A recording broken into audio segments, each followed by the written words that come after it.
ನಮಸ್ಕಾರ ಸ್ನೇಹಿತರೆ, ಇಂದಿನ ನಮ್ಮ ವಿಡಿಯೋದಲ್ಲಿ ಶ್ರೀ ಗುರು ರಾಘವೇಂದ್ರ ಸ್ವಾಮಿಗಳ ಜೀವನದ ಬಗ್ಗೆ ಸಂಪೂರ್ಣವಾಗಿ ತಿಳಿದುಕೊಳ್ಳೋಣ. ಅದಕ್ಕೂ ಮೊದಲು ನೀವು ನಮ್ಮ ಯೂಟ್ಯೂಬ್ ಚಾನಲ್ ಮಾಸ್ಟರ್ ಶ್ರೀ ಋಷಿ ವ್ಲಾಗ್ ಯೂಟ್ಯೂಬ್ ಚಾನಲ್ನ ಸಬ್ಸ್ಕ್ರೈಬ್ ಮಾಡ್ಕೊಳ್ಳಿ, ಹಾಗೆ ಲೈಕ್ ಮಾಡಿ, ಹಾಗೆ ಶೇರ್ ಕೂಡ ಮಾಡಿ. ತಿಳಿಯೋಣ ಬನ್ನಿ ಭಾಗ 1. ಬನ್ನಿ ಸ್ನೇಹಿತರೆ, ನಾವು ಮೊದಲ ಭಾಗವನ್ನು ಪ್ರಾರಂಭಿಸೋಣ. ಸುಮಾರು 400 ವರ್ಷಗಳ ಹಿಂದೆ ದಕ್ಷಿಣ ಭಾರತದ ಒಂದು ಪುಟ್ಟ ಊರಲ್ಲಿ ಜನಿಸಿದ ಒಂದು ದಿವ್ಯ ಶಿಶು ಮುಂದೆ ಲಕ್ಷಾಂತರ ಭಕ್ತರ ಆರಾಧ್ಯ ಗುರುವಾಗುತ್ತಾರೆ ಎಂದು ಯಾರಿಗೂ ತಿಳಿದಿರಲಿಲ್ಲ. ಆ ಮಹಾನ್ ಯತಿಯೇ ಶ್ರೀ ರಾಘವೇಂದ್ರ ಸ್ವಾಮಿಗಳು.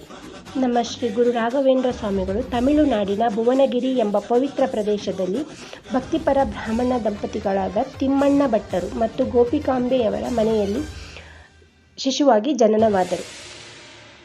ನಮ್ಮ ಶ್ರೀ ಗುರು ರಾಘವೇಂದ್ರ ಸ್ವಾಮಿಗಳ ತಂದೆ ತಾಯಿಯಾದಂತಹ ತಿಮ್ಮಣ್ಣ ಭಟ್ಟರು ಮತ್ತು ಗೋಪಿಕಾಂಬೆ ಭಗವಂತನ ಭಕ್ತಿಯಲ್ಲಿ ಜೀವನ ಸಾಗಿಸುತ್ತಿದ್ದರು. ಅವರ ಮನೆ ಸದಾ ಪೂಜೆ, ವೇದಘೋಷ ಮತ್ತು ಧರ್ಮ ಮಾರ್ಗದಿಂದ ತುಂಬಿರುತ್ತಿತ್ತು. ಅಂತಹ ಧರ್ಮ ಮಾರ್ಗದಿಂದ ಕೂಡಿದಂತಹ ಪವಿತ್ರ ಕುಟುಂಬದಲ್ಲಿ ವೆಂಕಟನಾಥ ಎಂಬ ಮಗುವಿನ ಜನನವಾಯಿತು.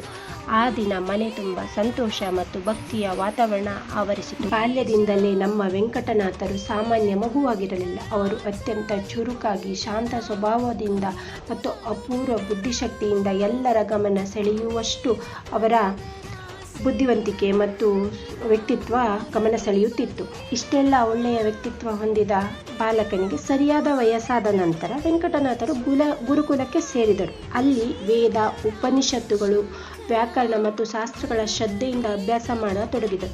ಕಾರಣ ಅವರು ಮುಂದೊಬ್ಬ ಮಹಾಜ್ಞಾನಿ ಆಗುವ ಕಾರಣ ಇವೆಲ್ಲವನ್ನು ಕಲಿಯುವುದು ಅತ್ಯವಶ್ಯಕವಾಗಿತ್ತು. ಹಾಗಾಗಿ ನಮ್ಮ ವೆಂಕಟನಾಥರು ಗುರುಗಳು ಹೇಳಿದ ಪಾಠವನ್ನು ಒಂದೇ ಬಾರಿ ಕೇಳಿದರೂ ಸಹ ಅದನ್ನು ಮರೆಯುತ್ತಿರಲಿಲ್ಲ. ಅವರ ಅದ್ಭುತ ಸ್ಮರಣಾಶಕ್ತಿ ಎಲ್ಲರನ್ನೂ ಆಶ್ಚರ್ಯಚಕಿತಗೊಳಿಸಿತ್ತು.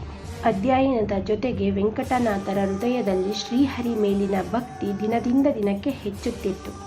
ಅವರು ಜ್ಞಾನವಂತರಷ್ಟೇ ಅಲ್ಲ, ದಯಾಳುವೂ ಆಗಿದ್ದರು. ಸಹಾಯ ಬೇಕಾದವರಿಗೆ ಸದಾ ನೆರವಾಗುವ ಗುಣ ಕೂಡ ನಮ್ಮ ವೆಂಕಟನಾಥರಿಗೆ ಇತ್ತು. ಈ ಬಾಲಕನೇ ಮುಂದೆ ಜಗತ್ಪ್ರಸಿದ್ಧಿ ಶ್ರೀ ರಾಘವೇಂದ್ರ ತೀರ್ಥರಾಗಲಿದ್ದಾರೆ. ಅವರ ಜೀವನದ ಮುಂದಿನ ಅಧ್ಯಾಯವನ್ನು ಮುಂದಿನ ಭಾಗಗಳಲ್ಲಿ ಹಂತ ಹಂತವಾಗಿ ತಿಳಿದುಕೊಳ್ಳೋಣ.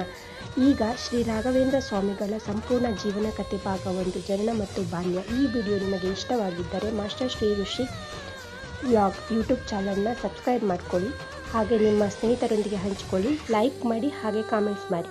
Thank you for watching video. ಓಂ ಶ್ರೀ ರಾಘವೇಂದ್ರಾಯ ನಮಃ.